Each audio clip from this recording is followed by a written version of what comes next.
Vietnam boat അപകടത്തിൽ മരണപ്പെട്ട ദമ്പതികളുടെ മൃതദേഹം നാട്ടിലെത്തിച്ചു. തിരുവനന്തപുരം വിമാനത്താവളത്തിൽ എത്തിച്ച മൃതദേഹം ജനപ്രതിനിധികളും ബന്ധുക്കളും ഏറ്റുവാങ്ങി. കൊട്ടാരക്കര സ്വദേശികളായ AC തോമസും ഭാര്യ ലോവേനി തോമസുമാണ് അപകടത്തിൽ മരിച്ചത്. ഇവരുടെ സംസ്കാര ചടങ്ങുകൾ നാളെ കൊട്ടാരക്കരയിൽ നടക്കും.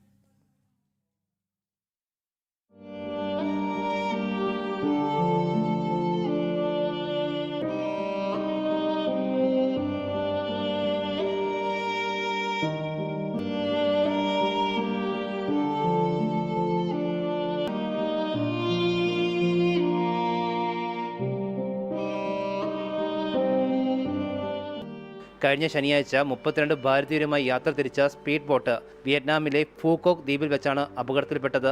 അപകടത്തിൽ 2 മലയാളികൾ ഉൾപ്പെടെ 15 ഭാരതീയരാണ് മരണപ്പെട്ടത്.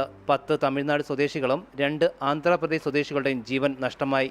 തമിഴ്നാട്, ആന്ധ്രാപ്രദേശ്, കേരള, തെലങ്കാന എന്നിവിടങ്ങളിൽ നിന്നുള്ള ബിസിനസ്സുകാർക്കായി മൊബൈൽ ഫോൺ, ലാപ്ടോപ്പ് നിർമ്മാണ കമ്പനി ഏർപ്പെടുത്തിയ യാത്രയാണ് അപകടത്തിൽ കലാശിച്ചത്.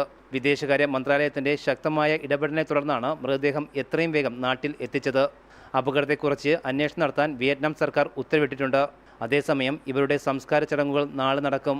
രാവിലെ 10 മണി മുതൽ കൊട്ടാരക്കര മാർത്തോമ വലിയ പള്ളിയിലെ ജൂബിലി ചാപ്പലിൽ പൊതുദർശനത്തിന് സൗകര്യമൊരുക്കും. ബന്ധുക്കൾക്കും പൊതുജനങ്ങൾക്കും അന്തിമോപചാരം അർപ്പിക്കാൻ അവസരമുണ്ടാകും. ഉച്ചയ്ക്ക് 3:30 കുടുംബ കല്ലറയിൽ സംസ്കാര ചടങ്ങുകൾ നടക്കും. വിയറ്റ്നാമിലെ ദാരുണമായ ബോട്ട് അപകടത്തിൽ ജീവൻ നഷ്ടമായ മലയാളി ദമ്പതികൾക്ക് നാളെ ജന്മനാട് കണ്ണീരോടെ അന്ത്യയാത്ര നൽകും. ജനം, തിരുവനന്തപുരം.